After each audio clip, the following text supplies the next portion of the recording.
सिद्ध चक्र को सिद्ध चक्र ही क्यों, वाई नॉट अरिहंत चक्र? बिकॉज हमारे क्रम वाइज सबसे प्रथम हमने अरिहंत पद को रखा हुआ है, और पंच परमेष्ठी के अंदर सेंटर के अंदर आए हुए हैं आचार्य भगवत। लेकिन फिर भी न अरिहंत चक्र, न आचार्य चक्र, न साधु चक्र, ये सिर्फ सिद्ध चक्र, इसका नाम क्यों? चाहे अरिहंत हो या चाहे आचार्य हो, उपाध्याय हो, साधु हो, इन चारों तत्वों के लिए जो लक्ष्य समान बना हुआ है उसका नाम है सिद्ध पद। पूरे पंच परमेष्ठी के अंदर या नवपद के अंदर जिस व्यक्ति ने, जिस तत्व ने, जिस जिस पद ने अपना लक्ष्य प्राप्त किया हुआ हो, वो है सिद्ध पद। स्वयं अरिहंत परमात्मा भी सिद्ध पद की कामना रखते हैं, इच्छा रखते हैं, आशय रखते हैं। भले केवल ज्ञान मिल गया, लेकिन अभी भी चार अघाती कर्म का क्षय करना बाकी है। उस कारण से उनके मन के अंदर भी लक्ष्य के समान सिद्ध पद परमात्मा सिद्ध पद होता है। सिद्ध चक्र जी का जो यंत्र है उसमें केंद्र के स्थान में अरिहंत परमात्मा रखे हुए हैं, लेकिन उनसे भी ऊपर पूरे सिद्ध चक्र में सबसे टॉप मोस्ट स्थान जिनको मिला वो है सिद्ध पद, सिद्ध परमात्मा।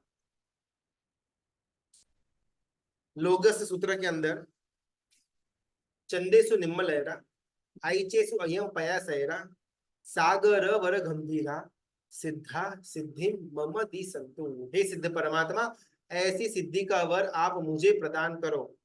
और यहाँ पर सिद्ध परमात्मा को विशेष 3 प्रकार की विशेषताओं के द्वारा उनका अनुमोदना करने में आई हुई है।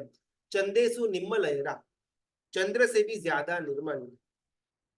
आईचेसु अयम पयासयरा, 1000 सहस्त्र से भी अधिक अगर सूर्य है, उनका जो प्रकाश होता है, उनका जो तेज होता है, उससे भी ज्यादा तेज।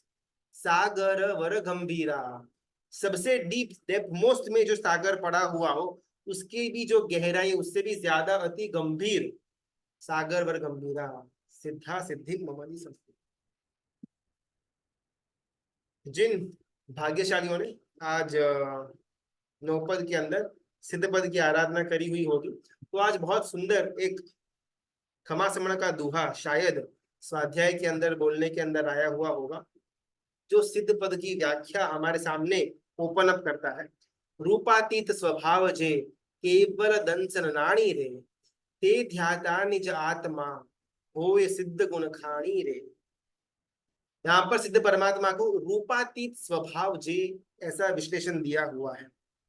सबसे पहले रूपातीत यानी क्या, अगर किसी को मालूम हो तो अनम्यूट हो सकता है। What is रूपातीत?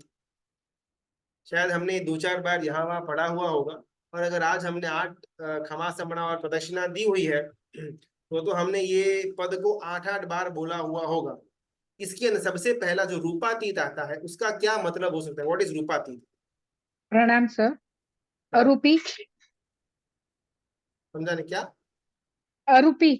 अरूपी, correct, रूपातीत exactly. अरूपी यानी क्या? What is अरूपी?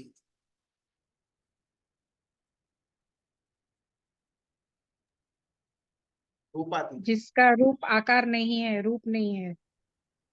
हमारा लिटरल इसका मीनिंग ले रहे हैं जो एकदम परफेक्ट है, लेकिन थोड़ा आज उसके अंदर भाव संवेदना ऐड करने का प्रयत्न करते हैं। रूपातीत, रूप यानी कि जैसे एक श्राविका बहन ने बोला, जिसका रूप नहीं है उसको रूपातीत कहेंगे, एकदम परफेक्ट। रूप और अतीत, अतीत यानी जिसके पास्ट के अंदर रूप था, अभी रूप नहीं है, ऐसे अवस्था को रूपातीत कहा जाता है। और वो ही मेरे खुद के आत्मा का स्वभाव है। रूपातीत स्वभाव जो हर एक आत्मा का स्वभाव रूपातीत ही है, लेकिन इस स्वभाव को जिन्होंने प्राप्त किया हुआ है, ऐसे सिद्ध परमात्मा को मैं नमस्कार वंदन करता। जिस आत्मा के पास, जिस जिस जीव ने सिद्ध पद की प्राप्ति करने के द्वारा उसके पास न कोई भी पुद्गल का एक भी कणिया उसके पास नहीं है, न कार्बन वर्गणा पड़ी हुई है, न तेजस शरीर का कोई भी अंग पड़ा हुआ है, ना ही औदारिक वर्गणा, आहारक वर्गणा या वैक्रिय वर्गणा, एक भी वर्गणा का सूक्ष्म से सूक्ष्म अंश भी जिसको छुआ हुआ नहीं है। जिसके पास न पति का वैभव है, न पत्नी का सुख है, न जिसके पास पैसों की परंपरा है, न कुल की लाज मर्यादा, एक भी चीज उद्गलों से बनी हुई जिसको बांध करके नहीं रखती, उसको हम रूपातीत कहते हैं। अरिहंत परमात्मा भी शरीर के बंधन से बंधे हुए हैं, सिद्ध परमात्मा ने शरीर का बंधन भी छोड़ दिया हुआ है। रूपातीत स्वभाव जे, और रूपातीत यानी कि रूप से दूर, पदगुल से दूर, जिसके अंदर कोई भी देखने की या पहचानने की परंपरा नहीं है, कोई भी आकृति नहीं है, ऐसे रूप को छोड़ करके केवल दंसन नाण के अंदर जो स्थिर है, सिर्फ केवल दर्शन और केवल ज्ञान का उपयोग हर एक समय के अंदर जो बदलता रहता है, एक समय के अंदर केवल दर्शन, एक समय के अंदर केवल ज्ञान, बस अनंत समय तक यही चलता रहेगा, वैसा जिसका स्वभाव है। ते ध्याता निज आत्मा, वैसे अरिहंत, वैसे सिद्ध परमात्माओं को ध्यान करने के द्वारा मैं भी सिद्ध परमात्माओं की जो गुण खानी है उसका स्पर्श मैं कर सकता। से हमारी कल बात हुई थी, नौपद जी के अलग अलग पदों की आराधना के अंदर जो दूहे आते हैं, हर एक दूहे के अंदर दो चीज कॉमन प्राप्त करेंगे, एक है ध्यान और एक है आत्मा। ये दो शब्द हर एक दूहे के अंदर अवश्य हमको प्राप्त हो। दिस डिनोट्स कि पूरा का पूरा ये जो नवपद की आराधना, इसके अंदर का हार्द ध्यान और आत्मा, इन दोनों को केंद्र स्थान में रखा हुआ है। फिर हम आयम्बिल करें, हम प्रदक्षिणा दे, 12-8 लोगस का कायोत्सर्ग करें, 12-8 नौकर वाले, 20 नौकर वाले या गिने, देववंदन करें, प्रतिक्रमण करें, कायोत्सर्ग करें, ये सब कुछ किसके लिए था? आत्म और ध्यान।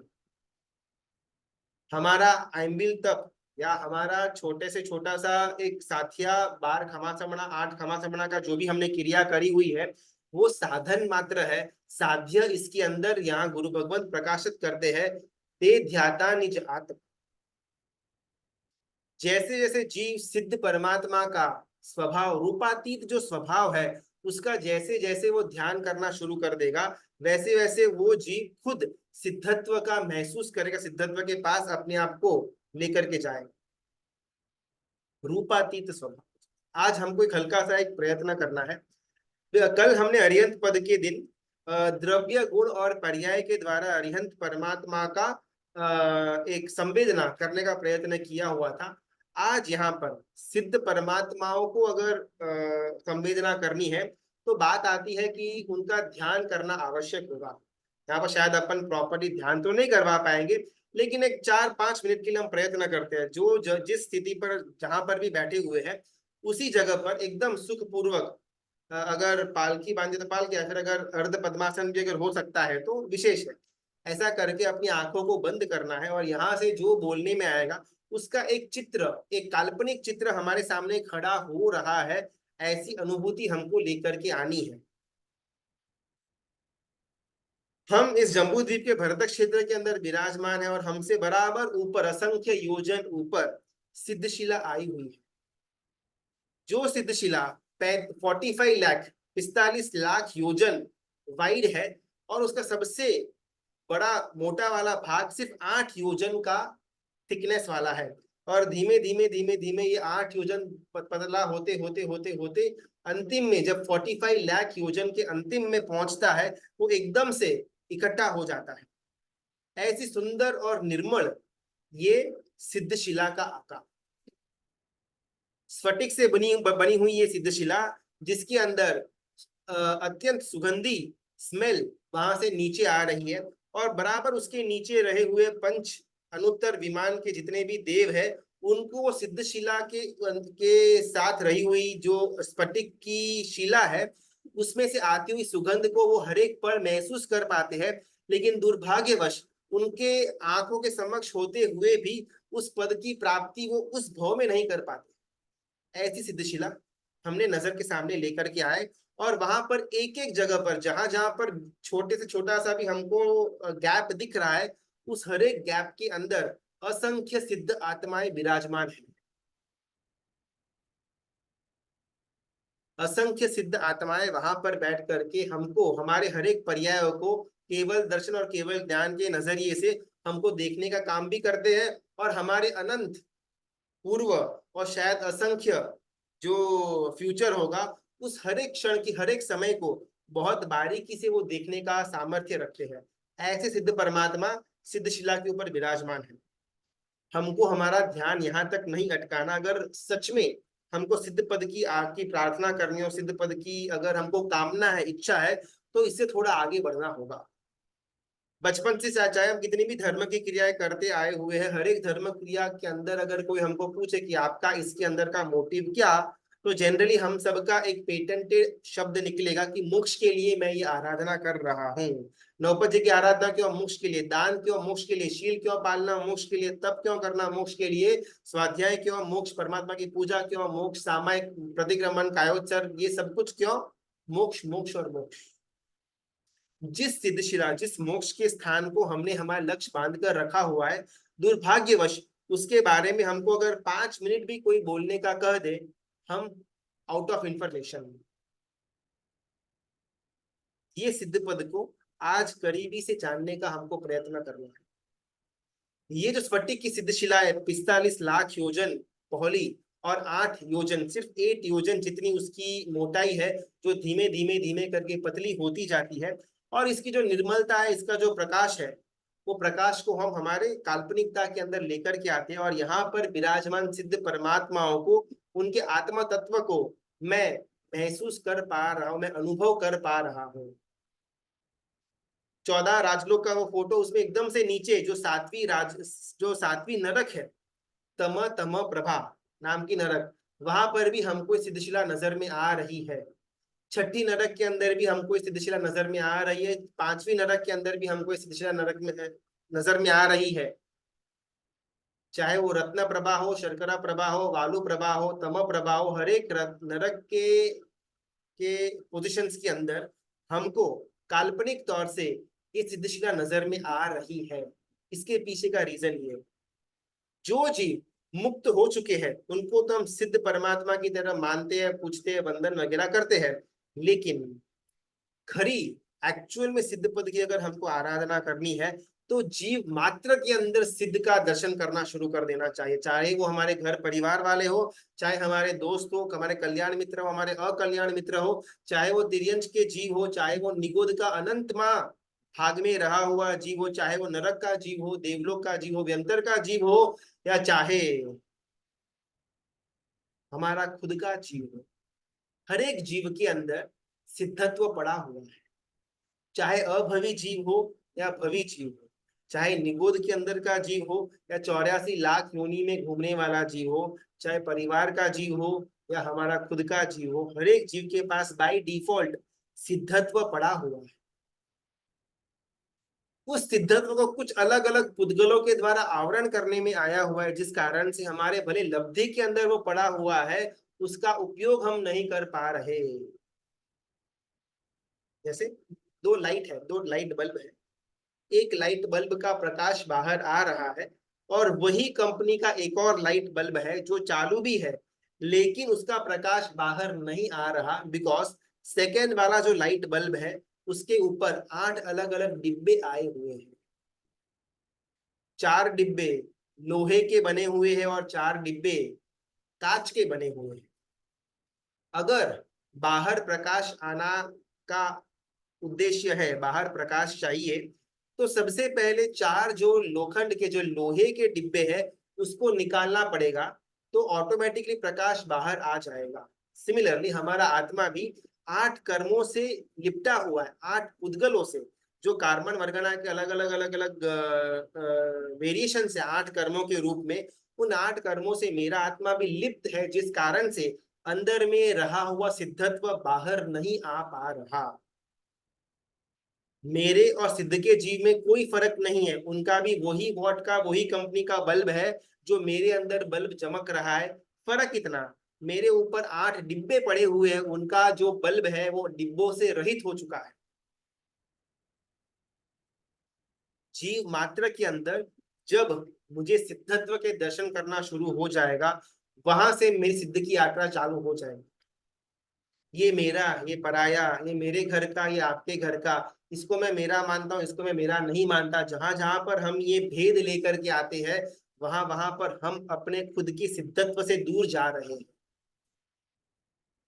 जिसने समग्र 14 राजलोक को अपना लिया हुआ है, 14 राजलोक का टॉप मोस्ट स्थान के ऊपर जो विराजमान है, ऐसा जीव अगर बनना हो तो हर एक जीव के अंदर सिद्धत्व का दर्शन करना शुरू करना पड़ेगा।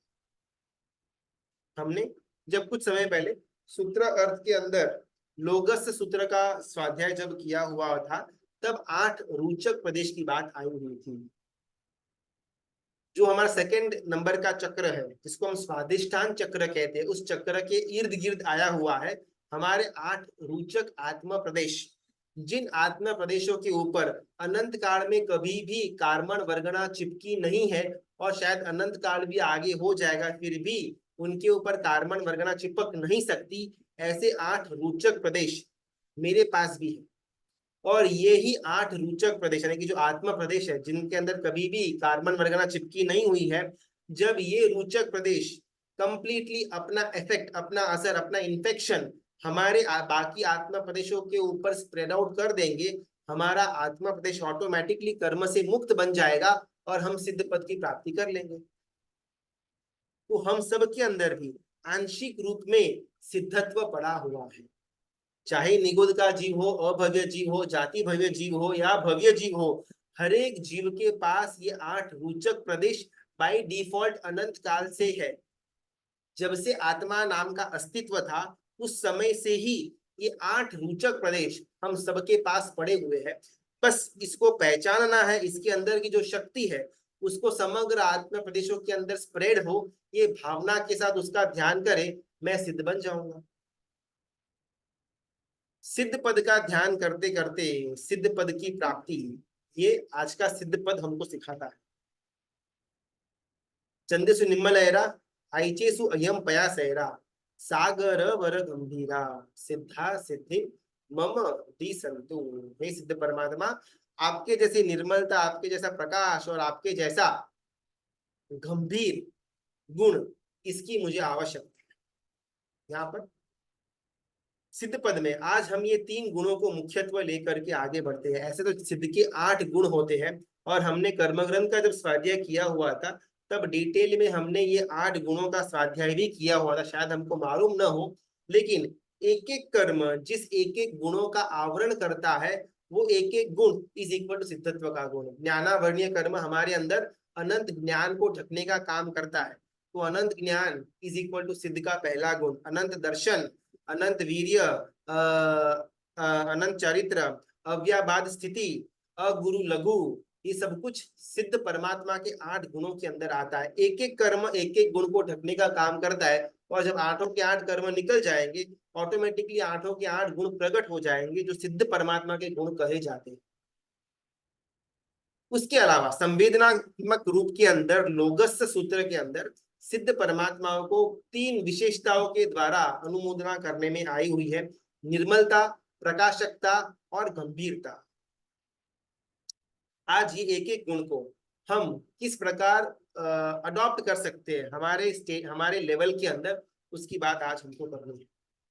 सबसे पहला गुण निर्मलता। चंदेसु निम्मलयरा,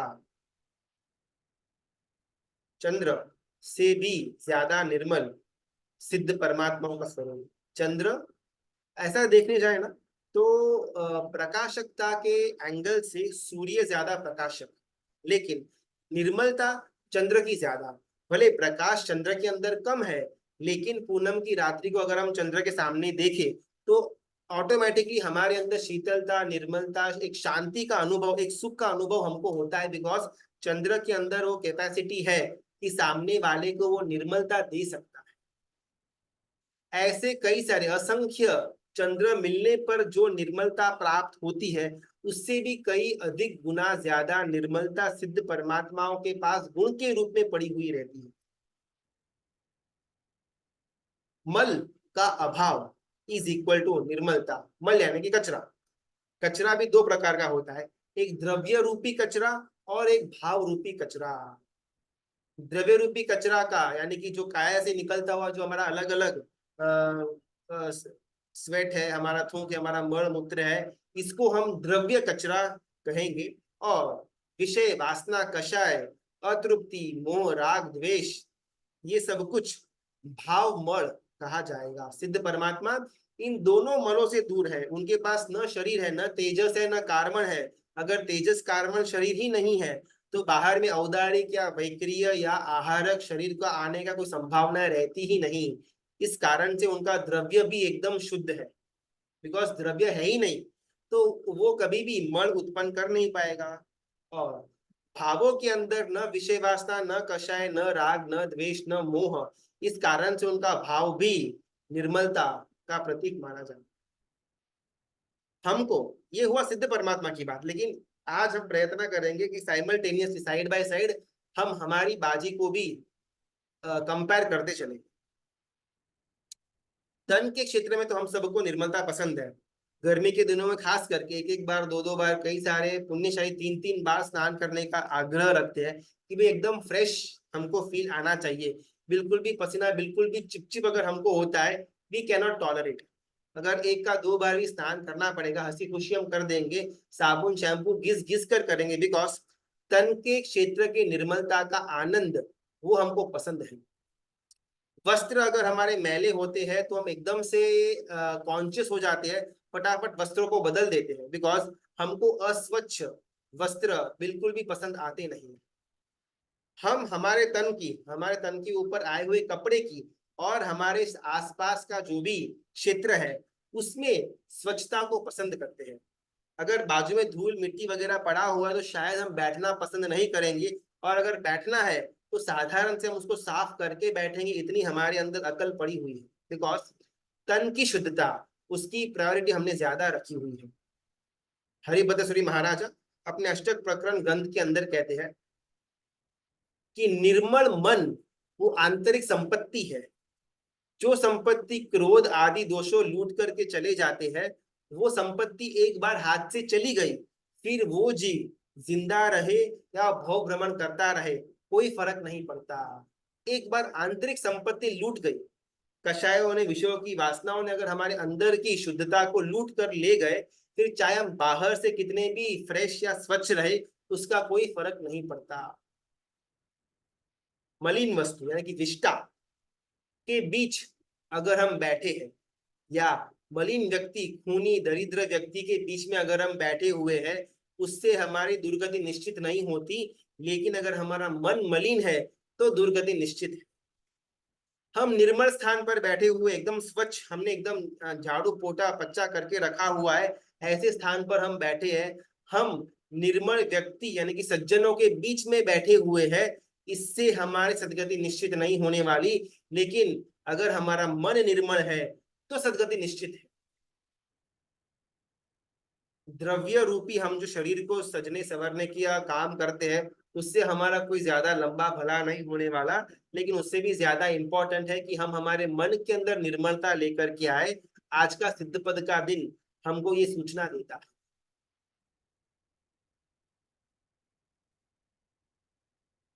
एक राजा,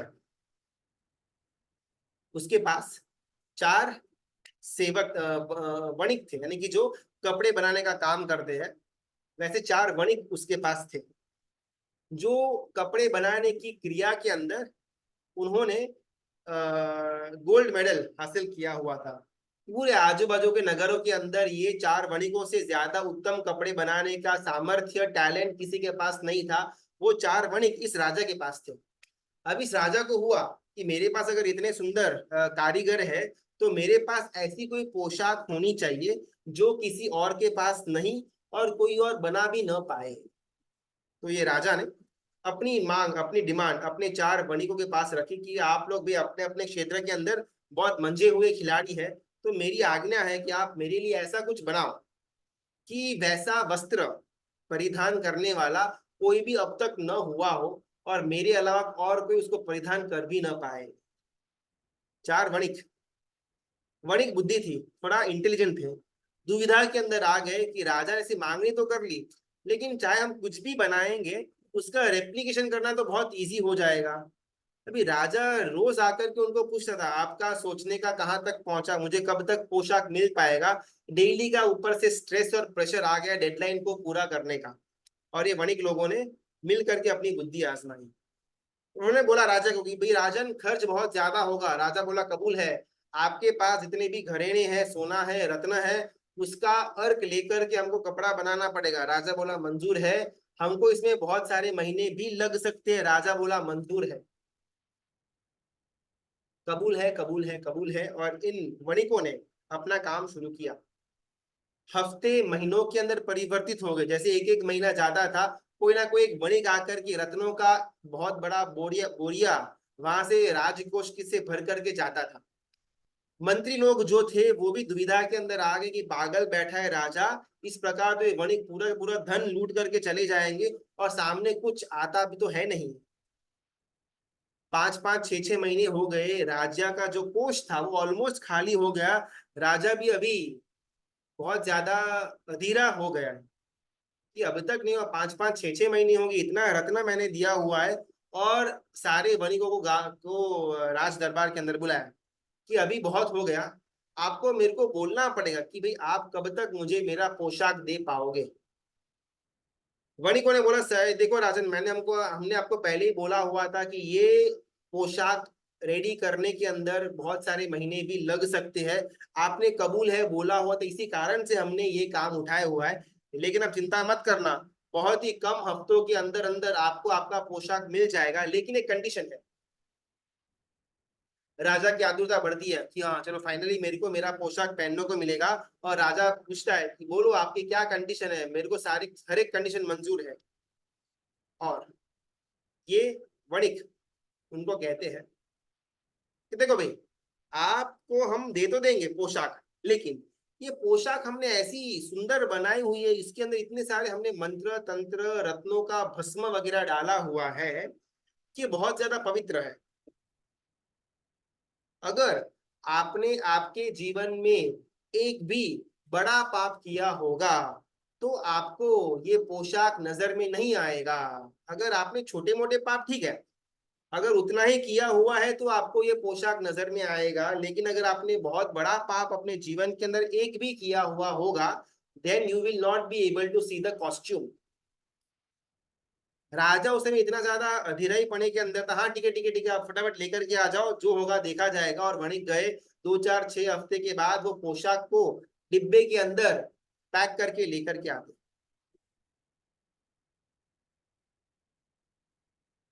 और राजा और पूरी की पूरी प्रजा वहां पर मौजूद है, आतुरता से उस वणिक को देखने का काम कर रहे हैं। एक चिंटू नाम का लड़का था, अपने पिताजी के साथ गांव की गलियों के अंदर घूम रहा था। और पिताजी अचानक किसी के साथ मिले बात करने के लिए। और वहां पर लंबी कुछ बात चली। बात करने के बाद वो चिंटू अपने पिताजी से पूछता है कि ये कौन थे।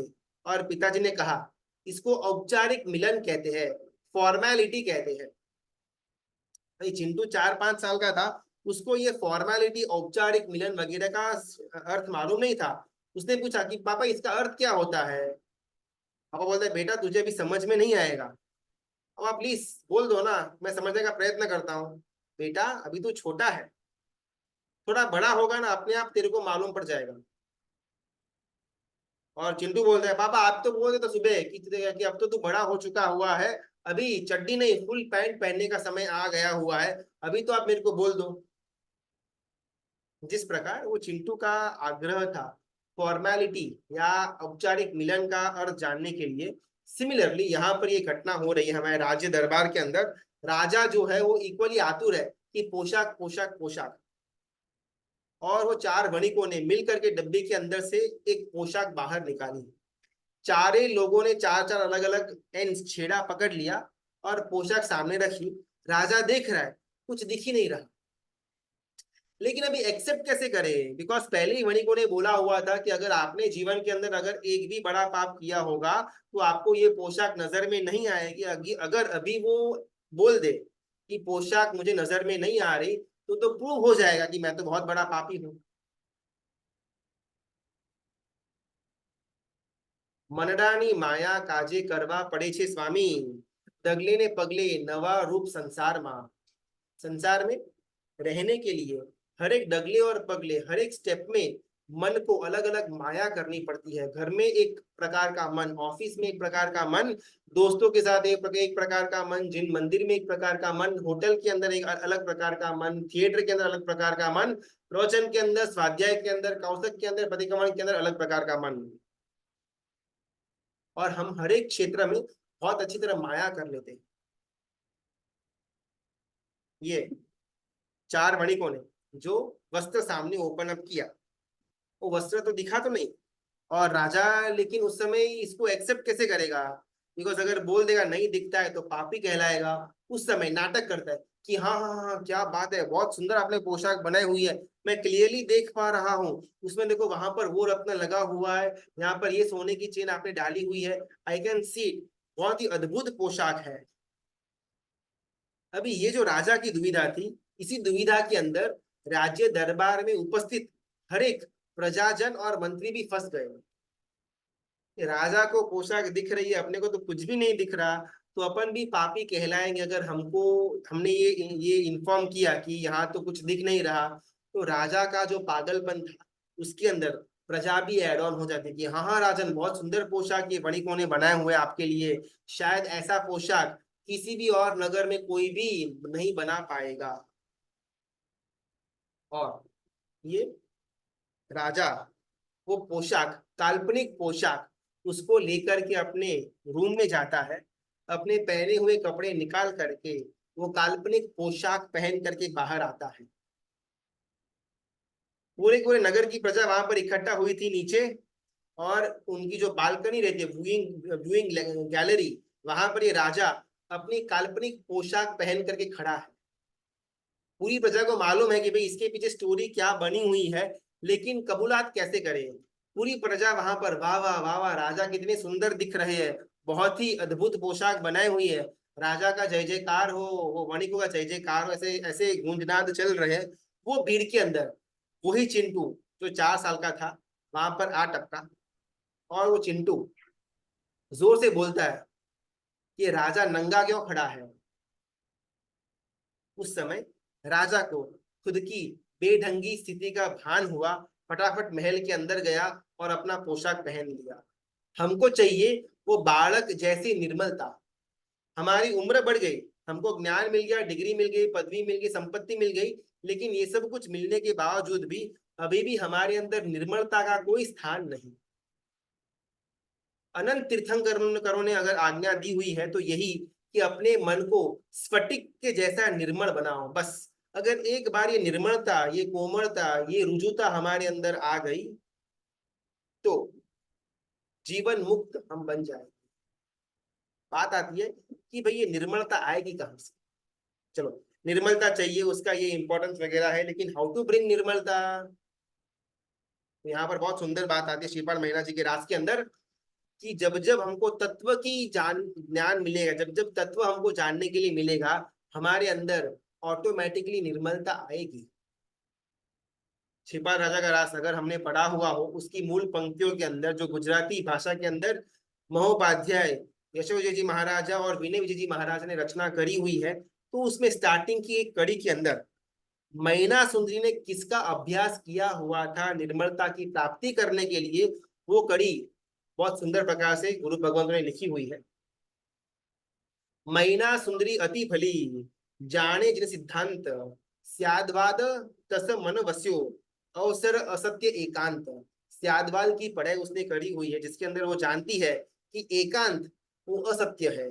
चाहे एकांत कितना भी हमको सही लगे, लेकिन अगर हमने एकांत पकड़ लिया तो वो असत्य बन जाता है। न जाने नवतत्वना, उद्गल गुण पर्याय, कर्म ग्रंथ कंठे करियो, समकित शुद्ध सुहाय। ये जो मैना सुंदरी है, स्यादवाद जानती है, कर्म ग्रंथ जानती है, नव तत्व जानती है, उद्गलों का गुण और पर्याय के विषय जानती है, क्षेत्र समास आदि ग्रंथों का भी उसने पढ़ाई की हुई है। आजकल ना हमारा संतान से पढ़ाई के एजुकेशन के अंदर हमारा बस इतनी ही मांगनी होगी कि वो ग्रेजुएट हो जाए, डॉक्टर बन जाए, इंजीनियर बन जाए, या सीए वगैरह कर ले। अगर हमारे बच्चे ने ये किया हुआ है, हम एकदम अभिमान से हमारी छाती फूल जाती है कि भाई मेरा बेटा आईआईटी से पास आउट है, मेरा बेटा आईआईएम से पास आउट है, मेरे बेटे ने सीए किया हुआ है, मेरा बेटा फॉरेन की फलानी कॉलेज में अव्वल नंबर से पास होकर के वापिस आया हुआ है। हमने हमेशा जो भौतिक ज्ञान है, जो एजुकेशनल स्कूल कॉलेज के अंदर देने में आता है, उसी को हमने हमारा एक अभिमान, एक रिक्वायरमेंट, एक आशय बना दिया हुआ। और उससे प्रॉब्लम्स क्या होती है हम देखो। कुछ लगभग 3-4 वर्ष पहले की बात है। बैंगलोर के अंदर राजाजी नगर नाम का एक एरिया है, उसके अंदर एक दिगंबर जैन परिवार रहता है। उनकी बेटी लगभग 17-18 साल की हो चुकी हुई थी। उसने भी अपना पूरा स्कूल का, कॉलेज का वगैरह जो पढ़ाई थी वो चल रही थी, और धार्मिक पढ़ाई के अंदर एकदम शून्य थी। अभी कभी कभार कॉलेज के अंदर जाने का होता है, कभी कभार अफेयर वगैरह भी हो जाता है, और जो जाति के साथ जैन कुल की लड़की न शोभे, वैसे जाति के लड़के के साथ इसका अफेयर चालू हुआ लड़की का। 18-19 साल की लड़की है, और प्रतिदिन उसके साथ फोन पर घंटों बात करना, घर पर आना जाना। पिता को खटका कि आखिरकार जुआन जो बेटी है, जैन परिवार है, ऐसे किसी भी अरे गहरे मवाली के साथ ये इतना ज्यादा घुल मिल करके बात करी, उचित तो बिल्कुल भी नहीं है। और वहां पर पिता ने हल्का सा ठपका दिया, बेटी हमारे परिवार के जो कुल मर्यादा है उसके संदर्भ में ये सब उचित नहीं है। तो अपना फ्रेंड सर्कल बदल दिया एटलीस्ट। ये जो लड़का जो बहुत ज्यादा तेरे कॉन्टैक्ट्स में आता है, उससे तो अपना कांटेक्ट कट कर दे, बिल्कुल भी उचित नहीं है। लड़की ने सुना अनसुना कर दिया, लेकिन जो डेली का क्रम था, फोन पर बातें, मैसेजिंग, घर पर आना जाना, वो कंटिन्यू रहा। अभी पिता भी हर 1-2 दिन में, 4 दिन में एक बार बेटी को कहता गया कि ये नहीं करना, नहीं करना, नहीं करना। बेटी मान नहीं रही थी, लेकिन डेली का टॉर्चरिंग बेटी को बहुत ज्यादा सता रहा था। एक फाइन डे, जब घर के अंदर दोनों अकेले थे, यानी कि बेटी और पिता दोनों अकेले थे, पिता को खाने के अंदर कुछ कैफी पदार्थ दे दिया, जिसे पिता बेभान हो गए। उस पिता को घसीट करके बाथरूम के अंदर लेकर के जा गई ये बेटी, 19 साल की बेटी। केरोसिन डाला बाप के ऊपर, जिंदा जला दिया। जैन परिवार की लगभग 3 या 4 साल पहले घटी घटना, राजाजी नगर के अंदर, बैंगलोर के अंदर। सिर्फ हमको होता है ऐसा कि भाई एजुकेशन एजुकेशन, हमारे घर में आने वाली बहू इतना पढ़ी लिखी होनी चाहिए, या मेरी बेटी को इतना पढ़ा लिखा पति मिलना चाहिए। हमने हर एक जगह पर सिर्फ और सिर्फ एजुकेशनल क्वालिफिकेशन को ही सर्वस्व माना हुआ है। अगर मेरा जमाई IIM अहमदाबाद से पास आउट है, मुझसे ज्यादा सद्भागी और कोई हो नहीं सकता। अगर मेरी बेटी ने हार्वर्ड या MIT से इंजीनियरिंग या पोस्ट ग्रेजुएट करके आई हुई है, मुझसे ज्यादा सौभागी मुझे और कोई नजर में नहीं आएगा। बिकॉज हमने हमेशा स्कूल के ज्ञान को ही सर्वस्व माना हुआ है, जो बाद में हमारे लिए घातक पुरवार होता है। ये एक केस नहीं, ऐसे तो पूरा का पूरा लिस्ट है हमारे पास। एक और केस को लेकर के यहाँ से हम आगे बढ़ते हैं। उपसगहरम तीर्थ शायद छत्तीसगढ़ के अंदर आया हुआ है, एग्जैक्टली छत्तीसगढ़ या उसके आजू बाजू का एरिया। उसके अंदर जो छत्तीसगढ़ के अंदर जो ये उपसगरम तीर्थ आया हुआ है, उसके जो दानेश्वरी कहे जाते हैं, जिनके दान के ऊपर इतने सालों तक उपसगरम तीर्थ का निभाव होता गया हुआ था, जो वहां पर ट्रस्टियों के अंदर सबसे पहले स्थान प्राप्त करते थे। और समग्र उपसगरम तीर्थ का अगर बैलेंस निकाले तो हाईएस्ट दान वो भाई ने दिया हुआ था। वो भाई की बात, शुद्ध जैन परिवार, श्वेतांबर आमने का, तपागच के आमने का वो परिवार, और घर के अंदर हस्बैंड, वाइफ और उनका एक बेटा, इतने जन रहते थे। पिता के पास बहुत मंजा हुआ बिजनेस पड़ा था, काफी सारे उनके अलग अलग अलग बिजनेसेस के अंदर उनके पार्टनरशिप थे, भागीदारी थी, और बहुत बड़ी संपत्ति थी। पैसे भी थे, प्रॉपर्टीज भी थी, और बिजनेसेस भी थे। और उसी का जो भी आवक आता था उसको ही वो सगरम तीर्थ के अंदर दान के रूप में प्रदान करते थे। काफी साल हो गए, पिता भी रिटायरमेंट के कगार पर आए हुए हैं, और बेटे के मन के अंदर अचानक जागे कि अगर पापा इसी तरह दान देते रहेंगे, मुझे खाने के वांधे पड़ जाएंगे। आखिरकार ये सब कुछ कमाया पिता ने किसके लिए? बेटे के लिए, मेरे लिए। अभी सब कुछ दान दान दान करते रहेंगे तो मेरे को मिलेगा क्या? अंगूठा। और बेटे ने बोला कि पिता थोड़ा तो मेरा बारे में सोचो, सब कुछ आप लुटाते जा रहे हो तो मुझे बचेगा क्या? और पिता बोलता है, अरे सब कुछ भाग्य का है, अगर तेरे भाग्य में है, तू खुद अपना कमाएगा और खाएगा। मैं तुझे कुछ भिखारी नहीं बनाने वाला, लेकिन ये संपत्ति मैंने पाप करके कमाई हुई है, तो अच्छी जगह पर उसका उपयोग करके एटलीस्ट मैं थोड़ा बहुत पुण्य कमाऊं। बेटा धीमे धीमे उसकी उम्र बढ़ती गई, और उसको सहन नहीं कर पाया। बेटे के पास कहीं से, फ्रेंड के पास से गन आई, गन हाथ में ली, और जब पिता घर पर आराम से निश्चिंत रूप से बैठा हुआ था, कनपट्टी के पर गन रखी पिता के, और हाथ में दस्तावेज लेकर गया कि आपके पास जितनी भी प्रॉपर्टी है, मूवेबल इमूवेबल एसेट्स, वो आज से मेरी होगी, ऐसा इस दस्तावेज के अंदर लिखा हुआ है।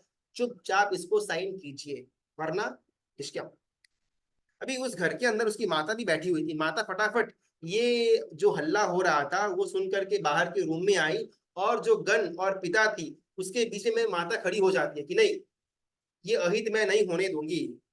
किसी भी प्रकार से तू अपने पिता को इस तरह से नहीं कह सकता, अभी का अभी घर से निकल जा, आज से हमारा और तेरा कोई रिश्ता नहीं है। ऐसा माँ के मुंह से निकल गया। बेटे को लगा कि भाई पूरी की पूरी बाजी हाथ से जा रही है। एक ही सेकंड के अंदर माता और पिता दोनों को गन से शूट कर दिया, और वो बेटा आज की तारीख के अंदर जेल के अंदर सड़ रहा है। ये स्पेसिफिकली हम जैन परिवार के एग्जाम्पल्स इसके लिए लेकर के आ रहे हैं कि हमारे अंदर जो एजुकेशन को लेकर के बहुत ज्यादा उहा उहा चालू हो चुका है, वो कितना घातक पुरवार होता है। स्कूल कॉलेज में नहीं बेचना वो बात है ही नहीं, लेकिन जितना इम्पोर्टेंस हम स्कूल और कॉलेज को देते हैं, उतना अगर इम्पोर्टेंस हम धार्मिक पढ़ाई को, पाठशाला की पढ़ाई को नहीं देंगे, तो ये घटना जो उनके साथ हुई हमारे साथ भी घटने में कोई आश्चर्य नहीं। जैन परिवारों के अंदर तो ऐसा आए दिन होता होगा, लेकिन जैन परिवारों के अंदर भी ऐसे अढलक केसेस हमारे पास पड़े हैं। सिर्फ स्कूल का ज्ञान, भौतिक ज्ञान अगर इंसान के पास है, तो सिर्फ उसकी बुद्धि का विकस्वर होता है, उसकी संवेदना, उसका हार्ट का विकस्वर नहीं होता। अगर संवेदनशील व्यक्ति को बनाना है तो उसके लिए धार्मिक ज्ञान आवश्यक पड़ता है, जो अंदर में निर्मलता उत्पन्न करेगा। यहाँ पर इस ग्रंथ को, श्रीपाल महीना जी के रास को, श्रावक गण और श्राविका गण को पूरे साल में अवश्य में 2 बार स्वाध्याय करने की बात आती है। और उसके सामने कल्पसूत्र, जिसके अंदर अलग अलग तीर्थंकर परमात्माओं के जीवन चरित्र की बात आती है, उसको पूरे साल में 1 बार सुनोगे चल जाएगा। सुनना पढ़ना का तो है ही नहीं, लेकिन स्पेसिफिकली श्रीपाल महीना का रास हर एक श्रावक को पढ़ना, वो भी ईयरली 2 टाइम्स। एक तरफ तीर्थंकर परमात्मा है, उनका जीवन चरित्र है, उसको साल में 1 बार सुनेंगे चलेगा। एक और साइड पर नॉर्मल श्रावक श्राविका है, श्रीपाल महीना, कोई तीर्थंकर, कोई सिद्ध पद अभी तक प्राप्त नहीं किया हुआ, मेरे आपके जैसे नॉर्मल ह्यूमन बीइंग्स थे, उनका जीवन कथा, उनका जीवन चरित्र 2-2 बार पढ़ना, कितना स्टार कॉन्ट्रास्ट। और ये बात खुद अरिहंत परमात्मा कहते हैं कि आप मेरे बारे में कम पढ़ोगे, नहीं पढ़ोगे चलेगा, लेकिन खास करके श्रीपाल महीना का रास तो पढ़ना ही पड़ेगा। क्योंकि बहुत बार हमारे मन के अंदर कैसा होता है ना, कि अगर हम कोई भी तीर्थंकर परमात्मा का जीवन चरित्र, उनके साथ जो जो उपसर्ग वगैरह हुए, वो सुनते भी है ना, कभी भी कंपेयर करने का मन नहीं होता, बिकॉज हमारा मन एक आंसर ला करके खड़ा कर देता है कि वो तो वीर थे, वो तो परमात्मा थे, वो तो तीर्थंकर थे, उनके पास वो अनंत शक्ति पड़ी हुई थी, तो वो सब कुछ सहन कर सकते हैं। मैं तो एकदम मामूली छदमस्त जीव, मेरी शक्ति कहाँ। ऐसा कह करके हम पानी में बैठ जाएंगे, और उनका जब चरित्र आएगा, अनुमोदना अनुमोदना अनुमोदना, अनुकरण नॉट पॉसिबल। भाई वो वीर है, हम कायर है।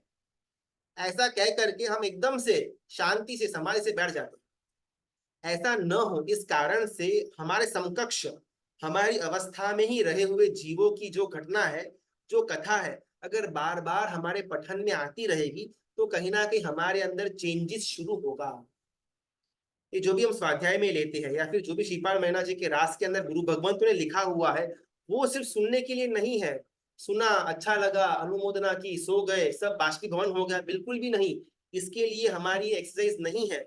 इसको सुनने के बाद हमारे जीवन के अंदर परिवर्तन आना आवश्यक बन जाएगा। आज ये निर्मलता के टॉपिक को लेकर के जो हमने 1-2 घटनाएं कही, बहुत ही कारुण दरिद्र घटना, वो हमारे साथ भी न हो, तो एक छोटा सा नियम हम सबको लेने जैसा, एकदम छोटा नियम, कोई ज्यादा इसमें प्रॉब्लम होने वाला है नहीं। हमारे घर पर अगर बेटा या बेटी हो, स्कूल जाता हो या फिर कॉलेज जाता हो, और एज अ पेरेंट के रोल में हम हैं, तो जनरली कैसा होता है, अगर बेटा एक दिन स्कूल नहीं गया, हम पूछेंगे आज स्कूल क्यों नहीं गया। आज पेट दुख रहा था, आज माथा दुख रहा था, आज कॉफ जैसा लग रहा था, इसलिए मैं नहीं गया। ओके, 2 दिन हुआ स्कूल नहीं गया, हम पूछेंगे आज क्यों स्कूल नहीं गया। 3 दिन हुआ, 4 दिन हुआ, और फिर हमको मालूम पड़ा कि स्कूल जाने के टाइम पर ही इसको सिर दर्द आता है, बाकी तो पूरा का पूरा दिन बैठ करके वीडियो गेम्स खेलता है। 5वां दिन हमारा रौद्र रूप बाहर आएगा, उसको झापट मार के भी, खींच करके भी हम स्कूल में छोड़ने जाएंगे, बिकॉज हमको मालूम है कि अगर वो स्कूल को स्किप करेगा, ग्रेड्स कम हो गए, जीवन बर्बाद हो जाएगा। इतनी समझ, गैर समझ हमारे अंदर पड़ी हुई है। लेकिन वही बेटा पाठशाला के अंदर जाता भी है या नहीं, नो आइडिया। धार्मिक अभ्यास कहाँ तक हुआ है, नो आइडिया। उसका ना हमको कोई इंपॉर्टेंस है, न कोई दरकार पड़ी हुई है। तो आज से, कल से एक छोटा सा नियम, तो बहुत हैवी शब्द हो जाएगा, एक छोटी सी आदत डेवलप करने जैसी है। जब भी हम खाना खाने बैठे, सुबह को, दोपहर को, शाम को, एटलीस्ट दिन में एक बार हमको हमारे संतान को पूछने जैसा है कि बेटा आज पाठशाला गए थे, बस। वो हाँ बोले ना बोले, हमको उसके बाद कोई सेकंड उत्तर नहीं देने का है। हम रोज पूछेंगे, 1 महीना, 2 महीना, 4 महीना, 6 महीना। हमारा जवाबदारी इतना, उसको प्रश्न करना, कोई मारपीट नहीं करना है, कोई उसके साथ ज्यादा जुल्म वगैरह नहीं करने का है। अगर हमारी इच्छा है, हमको अगर लगता है स्कूल का एजुकेशन से भी ज्यादा इंपॉर्टेंट पाठशाला का धार्मिक अभ्यास है, हम करें, वो अलग बात है। लेकिन यहाँ से हम इतनी ही प्रेरणा देंगे कि जितना हमने एजुकेशन को, स्कूल कॉलेज के एजुकेशन को इम्पोर्टेंस दिया हुआ है, एटलीस्ट उसका आधा तो हम धार्मिक अभ्यास को दें। व्यक्ति सिर्फ भौतिकता के अंदर आगे बढ़ेगा, संवेदना शुष्क हो जाएगी, तो सिर्फ भौतिकता ही उसके नजर के सामने रहेगी, और उसको प्राप्त करने के लिए वो अपने माता पिता, किसी के साथ भी दुष्कर्म दुष्पाप करने को तत्पर बन जाएगा। लेकिन साथ में अगर ये जो मैना सुंदरी के रास के अंदर बात आती है, अनेकांतवाद की, स्यादवाद की, कर्म ग्रंथ की, क्षेत्र समाज की, नव तत्व की, अगर इसका आंशिक ज्ञान भी उसके पास रहेगा, एटलीस्ट वो संवेदना से शुष्क नहीं बनेगा। आगे जाकर के शायद वो एमएनसी में काम नहीं कर पाए, शायद आगे जाकर के शायद बहुत बड़ा स्टार्टअप खोल करके एंटरप्रेन्योर नहीं बनेगा, शायद। लेकिन इतनी तो गारंटी है कि वो कभी भी संवेदनशीलता से दूर हट करके अपनों पर ही जानलेवा वार तो नहीं करेगा, चाहे द्रव्य से हो या भाव से हो। उसके अंदर संवेदनशीलता बरकरार रहेगी, अगर उसको धार्मिक ज्ञान दिया होगा तो। हमारी बात चल रही निर्मलता के ऊपर। सिद्ध परमात्माओं का सबसे पहला गुण निर्मलता। उस निर्मलता की प्राप्ति तभी होगी जब धार्मिक ज्ञान हमारे अंदर होगा। अगर हमने स्टार्टिंग से स्कूल का, कॉलेज का, मूवीज का, दोस्तों के साथ के बातचीत का, गपशप के अंदर का हमारा ज्ञान है, तो कभी भी हमारे अंदर निर्मलता नहीं आ पाएगी। निर्मलता चाहिए तो धार्मिक अभ्यास आवश्यक बन जाता। मन ऐसा निर्मल भया जैसे गंगा नीर, पीछे पीछे हरि फिरे, कहत कबीर कबीर। अगर एक बार गंगा की तरह निर्मल हमारा मन हो गया, फिर हमको परमात्मा के पीछे नहीं भागना पड़ेगा, हरि यानी कि परमात्मा हमारे पीछे पीछे भागेंगे, ऐसा कबीर के दोहे हमको समझाते। पहला गुण निर्मलता। दूसरा गुण प्रकाशकता। आइचेसु अयम पयासयरा। जगत के सारे जीवों को प्रकाश देने वाले सिद्ध परमात्मा। जैसे ध्रुव का तारा होता है ना, जिसको अपन नॉर्थ ईस्ट स्टार बोलते हैं, जो चाहे कितने भी बादल हो, कितना भी भयंकर वातावरण हो, हमेशा चंद्र के साथ ध्रुव का तारा अवश्य में नजर आएगा। और वो ध्रुव के तारे के ऊपर से ही पुराने समय के अंदर लोग सिचुएशन का, पोजीशन का, आवागमन के लिए उसका इस्तेमाल करते थे।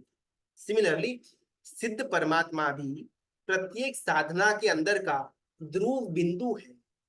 मुझे मेरी साधना कहाँ तक लेकर के जानी है, सिद्ध पद तक। मुझे मेरा स्वाध्याय कहाँ तक लेकर के जाना है, सिद्ध पद तक। मुझे मेरे अंदर के भावों का साम्राज्य कहाँ तक लेकर के जाना है, सिद्ध पद तक। हर एक क्रिया के अंदर, हर एक साधना के अंदर ध्रुव बिंदु समान है ये सिद्ध पद। आइचेसु अयम पयासैरा। हजारों, लाखों, करोड़ों, अब्बजों, अनंत आत्माओं को जिन्होंने सिद्ध गति को प्राप्त किया हुआ है, उनको सिद्ध गति तक का रास्ता दिखाने वाले कौन, सिद्ध परमात्मा। दीवा बुझ जाता है और रूम के अंदर अंधेरा हो जाता है, सूर्य अस्त हो जाता है और क्षितिज के अंदर अंधेरा हो जाता है, लेकिन अगर सिद्ध पद हमारे लक्ष्य के अंदर बरकरार है, तो हमारी साधना का अस्त कभी भी नहीं हो सकता। एक क्षण के लिए भी सिद्ध पद का लक्ष्य गया तो साधना में से प्रकाश भी निकल जाएगा। ऐसे सिद्ध भगवंतों का आज अनुमोदना करने का दिन, आज उनका संस्मरण करने का दिन। आइचेसु अयम पयासैरा।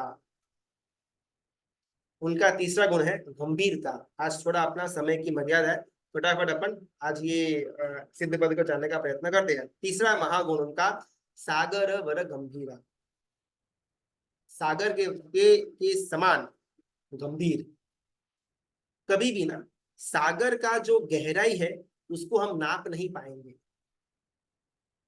हमारे यहाँ पर जो 7 ओशन है उसकी बात नहीं हो रही है, लेकिन हमारे द्वीप के बाहर जितने भी समुद्र आए हुए, चाहे वो लमण समुद्र हो, कालोदरी समुद्र हो, या अंतिम में स्वयंभू समुद्र हो, किसी भी समुद्र की गहराई को मापना वो हमारे बस की बात नहीं। सिमिलरली सिद्ध परमात्माओं के अंदर आई हुई गंभीरता को मापना वो हमारे बस की बात नहीं।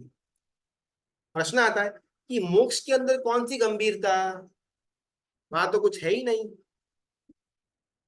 और ज्ञानी गुरु भगवान फरमाते हैं हर्ष के और शोक के संयोग के अंदर गंभीरता पूर्वक जो मुक्त रह पाए उसका नाम सिद्ध जीव।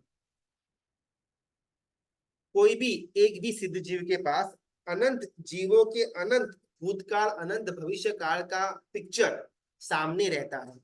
उस अनंत जीवों में वो खुद के अपने पास को भी देख पाते हैं। किस प्रकार मैं नरक के अंदर आज से 4, 6, 8 पल्योपम सागरोपम भवों से पहले मैं वहां पर पीड़ा महसूस कर रहा था, वो जैसे दृश्य सामने आता है शोक का संयोग हो जाता है। मुझे फलाने फलाने जीव ने दुख दिया हुआ था, आज मैं मुक्त हो गया और वो जीव अभी भी संसार के अंदर भटक रहा है। गुण सागर मुक्त हो गए, अग्नि शर्मा अभी भी संसार के अंदर भटक रहे हैं। तो गुण सागर ऊपर से अगर अग्नि शर्मा का पर्याय देखे तो हल्का सा हर्ष का संयोग होगा। मेरे साथ जितने भी जीव साथ में आराधना कर रहे थे, हर एक जीव अपने सिद्धत्व को प्राप्त किया हुआ है। हर्ष का संयोग। मुझे जिन जिन जीवों ने धोखा दिया था, पूर्व के अंदर शक्ति न होने के कारण से मुझे मारा था, वो सारे के सारे जीव आज नरक की आग के अंदर झुलस रहे हैं। हर्ष का संयोग। पल पल हर एक क्षण हर एक समय अनंत जीवों का पर्याय के अंदर खुद के जब पर्याय को देखते होंगे तब हर्ष और शोक हमको लगता है कि सामान्य से आता होगा, लेकिन उनके अंदर रही हुई सागर वर गंभीरा, गंभीरता नाम का गुण, ये कितने भी हर्ष या शोक का दृश्य सामने आ जाए उनका एक भी भाव चलायमान न हो, ऐसी गंभीरता के धारक सिद्ध परमात्मा है।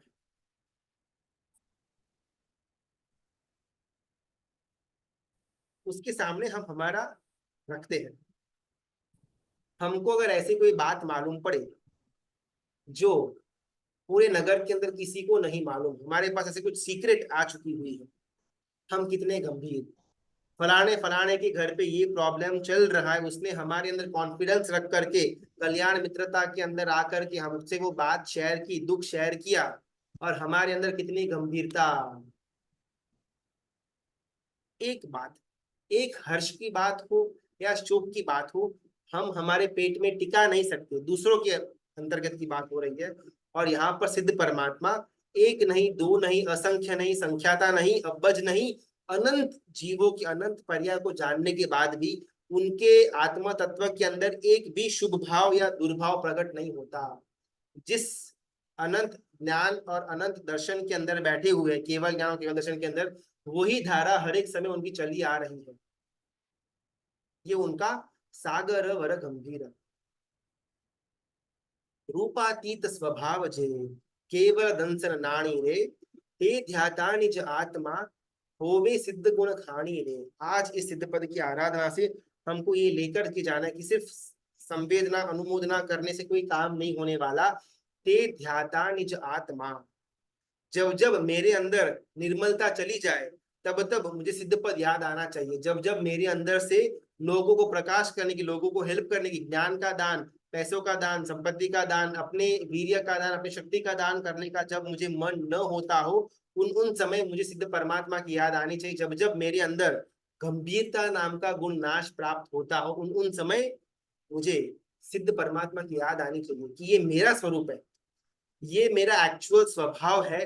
अभी मैं विभाव के अंदर घूम रहा हूँ, फटाफट मैं मेरे स्वभाव की तरफ जाने का प्रयत्न पुरुषार्थ करूं, ये मेरा प्रण होना चाहिए। मैना सुंदरी जिन्होंने अपने बाल्य अवस्था के अंदर उनकी माता ने उनके जैन आचार्य भगवान उपाध्याय भगवान के पास रखा हुआ था ज्ञान की आराधना करने के लिए। यहाँ पर ग्रंथकार अलग अलग ग्रंथ जो मैना सुंदरी ने कंठस्थ किए हुए थे उन ग्रंथों की बात करते हैं। नौ तत्व, क्षेत्र समास, कर्म ग्रंथ, 6 के 6 कर्म ग्रंथ, स्यादवाद, नयवाद, ये सब कुछ मैना सुंदरी ने अपने बाल्य अवस्था के अंदर कंठस्थ किया। उसके कारण से क्या मस्त घटनाएं होती है।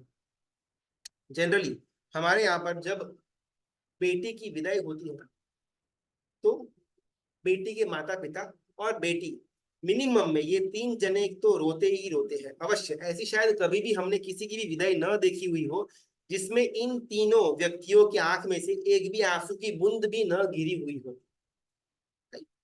भले कितना भी सामने वाला जमाई उसको खुश रखने वाला है, संपत्ति वाला है, गुणवान है, फिर भी सहजता से माता पिता और वो पुत्री की आंखों के अंदर आंसू का बूंद आ जाता है। आज की हम बात कर रहे हैं मैना सुंदरी को जब उनका अपना घर छोड़ना पड़ा, जब उनको कोड़ी के साथ ब्याह करना पड़ा, तब किसी की आंख में आंसू नहीं थे। न मैना सुंदरी की आंख में आंसू थे दीनता के, न ही माता या पिता की आंख में आंसू थे। पिता घमंड के कारण से हंस रहा था कि तूने बोला कि राजा के पास पावर नहीं, कर्म के पास पावर है, तो देख राजा क्या क्या कर सकता है। माता मैना सुंदरी की माता सुर सुंदरी, रूप सुंदरी, उसके मन के अंदर ये भाव कि मेरी बेटी के अंदर का सत्व तो देखो। इतना जबरदस्त घटना के अंदर, इतनी दुख से भरी हुई घटना के अंदर भी क्या उसके अंदर की वीरता है। उसको ये घटना देखकर कभी भी मन के अंदर क्षोभ उत्पन्न नहीं हुआ। और मैना सुंदरी, उनके मन के अंदर तो देव गुरु की आज्ञा का पालन करने का जो सुख था, वो सुख के अंदर वो घोड़े के साथ निकल गई। उसके मन के अंदर या मुख के ऊपर भी कोई भी दीनता की रेखा नहीं हुई। सब ही गई दीनता हमारी, प्रभु तु समकित दान रे। एक बार परमात्मा का सम्यक्त्व मुझे मिल गया, सारी की सारी दीनता मेरी चली गई। सिर्फ ब्याह का दुख नहीं, लेकिन नहीं मुझे पैसों का दुख है, नहीं मुझे व्यवहार का दुख, परिवार का दुख, अवस्था का दुख, शरीर का दुख, एक भी दुख मुझे सता ही नहीं सकता, क्योंकि प्रभु तुझ समकित दान रे। मिट गई सभी दीनता हमारी। ऐसा समकित व्यक्ति को फील होता है। अगर हमको ऐसा फील नहीं होता तो शायद हम समकित नहीं। आज एक डिस्कशन, प्रश्न करते हैं। मैना सुंदरी ने अपने पिता प्रजापाल राजा के सामने एकदम नीडर होकर के बोल दिया कि आपके पास कोई शक्ति नहीं है, यू आर जस्ट पपेट। सब शक्ति कर्मों के पास है, कर्माधीन हर एक जीव व्यवहार करता है। अभी आपके पास अच्छे पुण्य कर्म का उदय है तो आपके पास एक सत्ता है, एक पावर है, आपकी बात लोग सुन रहे हैं। लेकिन इसका मतलब ये नहीं कि you are God, you are everything. मैं कर्मों के ऊपर बिलीफ रखने वाली हूँ, चाहे आप कुछ भी करो, आखिरकार अगर मेरे साथ अच्छा होने वाला है तो अच्छा ही होकर के रहेगा, अगर मेरे साथ बुरा हो रहा है बुरा ही होकर के रहेगा। इतनी खुमारी पूर्वक मैना सुंदरी ने अपने पप्पा को बोला। इसको हम थोड़ा साइड में रखते हैं, हम आज की घटना को आज के परिप्रेक्ष्य में ध्यान करते हैं। समझो कि अगर हमारी बेटी है 19, 20, 22 साल की है, उसने अगर ये क्लास सुना या मैना सुंदरी की बात सुनी और उसके मन में आया कि सब कुछ तो कर्मों का खेल है, तो पापा चाहे कुछ भी बोले, पापा को रखो साइड में, पापा गए तेल लेने, मैं मेरे मन का ही करूंगी। मुझे अगर कोई लड़का पसंद है मैं उसके साथ ही शादी करूंगी, फिर चाहे अच्छा हो या बुरा हो, मेरा कर्म उसके अंदर भाग बजने वाला है। और अगर वहां पर पिता के रूप में मैं या कोई माता के रूप में शविका बहन हो, अगर वो बेटी को समझाने जाए और बेटी बोले कि सब कुछ कर्म के ऊपर आधार है, आपका तो यहाँ पर कोई उपकार नहीं है, आप तो बस पपेट मात्र हो, ऐसा अगर मेरी बेटी मेरे को बोल दे, क्या मैं सहन कर पाऊंगा? यस और नो? हम यहाँ पर मैना सुंदरी की बात कर रहे हैं, अगर भूल से भी हमारी बेटी मैना सुंदरी की भाषा बोलना शुरू कर दे तो क्या मैं सहन कर पाऊंगा? यस या नहीं? क्या लगता है? बिकॉज प्रजापाल राजा के एंगल से तो वो सही थे, महिला के एंगल से वो सही थी। एक्चुअल में सही क्या था वो तो हम बाद में आएंगे।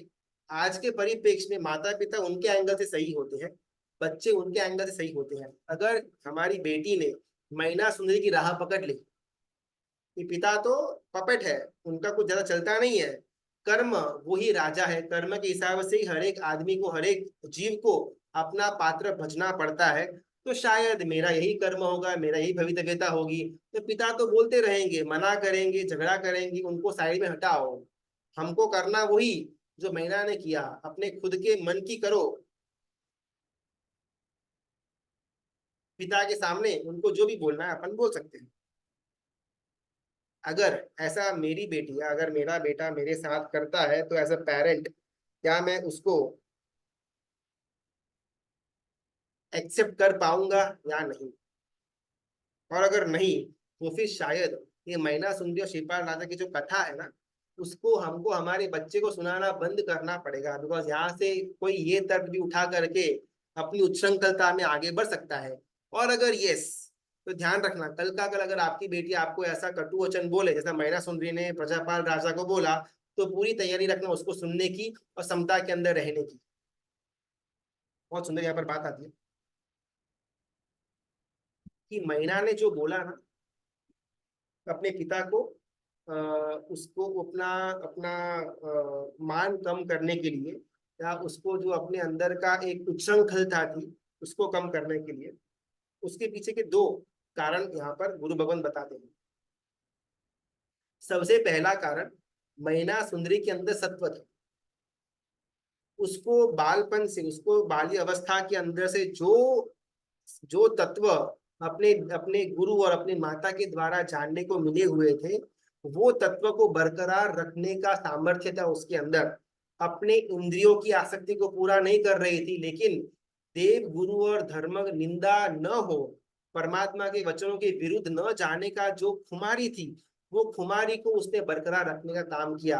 उसने अपने मन की या अपने इंद्रियों को पोषने के लिए कई बार कोई भी डिसीजन नहीं लिया हुआ था। दूसरा और बहुत ही इंपॉर्टेंट, उसके बाद उसके जीवन में जो कुछ भी हुआ, अगर उसको सहन करने की हमारे अंदर शक्ति हो, सत्व हो, तो ही ये स्टेप लेना। बहुत बार कैसा होता है, हम सत्य के पक्ष में होते हैं, लेकिन सामने वाले की सत्ता चल रही है, तो उस समय अगर हम बहुत ज्यादा उसको छेड़खानी करने जाएंगे तो हमारा खुद का अहित होगा। तो उस समय क्या, मैना सुंदरी की तरह सत्व दिखाना कि चाहे जो कुछ भी हो जाए, मैं तो परमात्मा की आज्ञा ही मानूंगी, आप तो गए तेल लेने, अगर मैं ऐसा करता हूँ जो एग्जैक्टली मैना सुंदरी ने किया, तो शायद मेरे लिए डिफिकल्ट हो जाएगा। उसके लिए बहुत सुंदर एक सेकेंड ऑप्शन यहाँ पर गुरु भगवंत देते हैं, कि जब इंद्रभूति गौतम वीर परमात्मा के पास आए उनकी देशना को सुनने के लिए, सुनने के लिए नहीं लेकिन खुद के अंदर का जो अहंकार है उसको प्रूव करने के लिए, इंद्रभूति गौतम वहां समोसन के अंदर एंट्री लेते हैं। इस समय इंद्रभूति गौतम कंप्लीटली अपने अहंकार से भरा हुआ है कि मैं ये, मैं वो, मैं सर्वज्ञ हूँ, मुझसे ज्यादा तो कोई भी ज्ञान वाला हो नहीं सकता। यही सब ईगो से वो एंट्री लेते हैं। और उस समय गुरु भगवान बहुत अच्छी बात करते हैं कि तीर्थंकर परमात्मा वीर प्रभु उनको अपना मद नहीं तोड़ते हैं। गौतम इंद्रभूति गौतम के अंदर जो मान, जो अहंकार पड़ा हुआ था, उसको तोड़ने का काम तीर्थंकर परमात्मा वीर प्रभु भी नहीं करते हैं। सामने वाला जबरदस्त कषायों के अंदर पड़ा हुआ है, तो एक ऑप्शन है मैना सुंदरी की तरह कि सामने वाले का मान अपमान सम्मान सब कुछ चूरा चूरा कर दो, बस परमात्मा की आज्ञा, परमात्मा के वचन को ही फॉलो करना है, ये मेरे अंदर स्थिर हो चुका हुआ है। अगर ये ऑप्शन को मैं चूज करता हूँ, तो मेरे अंदर सत्व भी होना, उसके बाद चाहे जो कुछ भी हो वो सहन करने का। और सेकेंड ऑप्शन परमात्मा वीर प्रभु हमको प्रैक्टिकली जो देते हैं वो, कि एक बार सामने वाले के साथ मिल जाओ। इंद्रभूति गौतम जबरदस्त अहंकार को लेकर के आए हुए थे, और वीर परमात्मा उनके अहंकार को तोड़ने से पहले, किम इंद्रभूति गौतम त्वमेव सुखम गच्छसि, आप सुख पूर्वक पधारे ना। क्या जरूरत है सब बोलने की? तीर्थंकर परमात्मा केवल जाने थे, उनको तो मालूम ही था कि इंद्रभूति गौतम के मन के अंदर कौन सा डाउट चल रहा है और उसका किस प्रकार ऑपरेशन करने का है, क्लियरली जानते थे। लेकिन फिर भी स्टार्टिंग में एक मीठा शब्द, क्यों इंद्रभूति गौतम, कैसे सुखपूर्वक होना, यहाँ पर आना किस कारण से हुआ। कौन? तीर्थंकर परमात्मा। किसको बोल रहे हैं? इंद्रभूति गौतम को, जो अहंकार में वहां पर आया हुआ है। और कथा में ये बात आती है कि बस ये एक डायलॉग सुनने मात्र से सामने वाले का अहंकार चकनाचूर हो गया। बस उसके बाद तीर्थंकर परमात्मा ने उनके डाउट का सोल्यूशन दिया, लेकिन उसके पहले ही इंद्रभूति गौतम सरेंडर। इतना बड़ा व्यक्ति, जिसकी इतनी बड़ी प्रसिद्धता है, इतना जबरदस्त उसके पास वैभव है, अरहंत का वैभव पड़ा हुआ है, देवों के अतिशय के अंदर बैठा हुआ है, वो व्यक्ति मुझे इतना मान पूर्वक बुला रहा है, एक लाइन के द्वारा उसका मान चकनाचूर हो गया। यहाँ पर अगर चाहते वीर परमात्मा तो उसके साथ स्टार्टिंग से ही फ्रिक्शन रख सकते थे कि इंद्रभूति गौतम, आप ये डाउट को लेकर के आए हुए, उसका ये समाधान होता है, आपको ही नहीं मालूम था। Straight away fighting offence. और यहाँ पर वीर परमात्मा सबसे पहला खुद ही उनकी पार्टी में जाकर के बैठ जाते हैं। क्यों इंद्रभूति गौतम, सुख शांता में हो, मजे में हो, क्या कारण हुआ यहाँ आने का। ये प्रेम पूर्वक दो शब्द बोले, जिस कारण से सामने वाला ऑटोमेटिकली पिघल गया।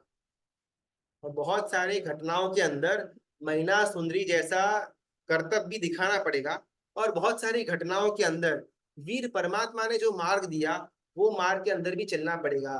कभी कभार सामने वाले को स्ट्रेट अवे हमको स्टॉप भी बोलना पड़ेगा, कभी कभार सामने वाले की पार्टी में जाकर के बैठना भी पड़ेगा।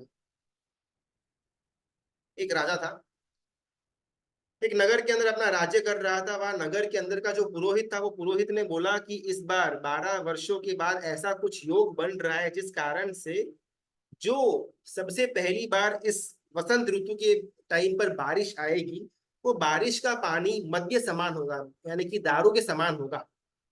और अगर कोई भी जीव, इंसान उस प्रथम बारिश का पानी को चखेगा, वो पागल बन जाएगा। राजा पूछे, लेकिन 12 वर्षों का दुष्काल चला आ रहा है, फिर तो पानी चाहिए ही चाहिए ना।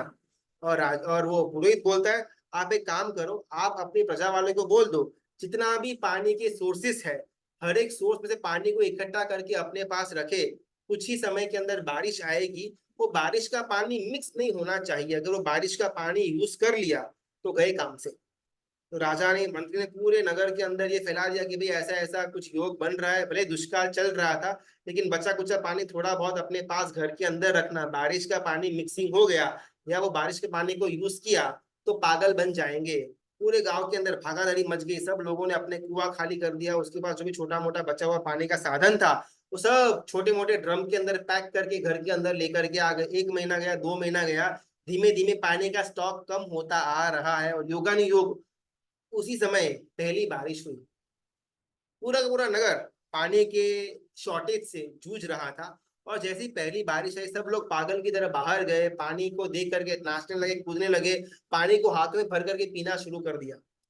फिर राजा और मंत्री के पास तो उनके पास वैभव था, तो उन्होंने तो काफी बड़ी मात्रा के अंदर पानी का स्टॉक करके रखा हुआ था, तो उनको शॉर्टेज नहीं लगी। लेकिन वो अपने राजमहल से देख रहे हैं कि सामने वाले जितने भी व्यक्ति है, प्रजा, वो पागलों की तरह बाहर घूम करके पानी को पी रही है और ऑलमोस्ट मैड पीपल की तरह बिहेव कर रही है।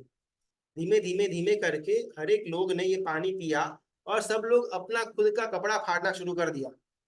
बिकॉज जैसे वो पुरोहित ने बोला हुआ था, जितने भी लोग ये पानी का ग्रहण करेंगे वो पागल बन जाएंगे। राजा और मंत्री को भय लगा कि अरे बाप रे, पूरी की पूरी प्रजा पागल हो चुकी है, क्या करेंगे क्या करेंगे। और धीमे धीमे वो राजा और जो मंत्री है, वो वहां पर बालकनी में खड़े खड़े सोच रहे कि इसका क्या उपाय हो सकता है।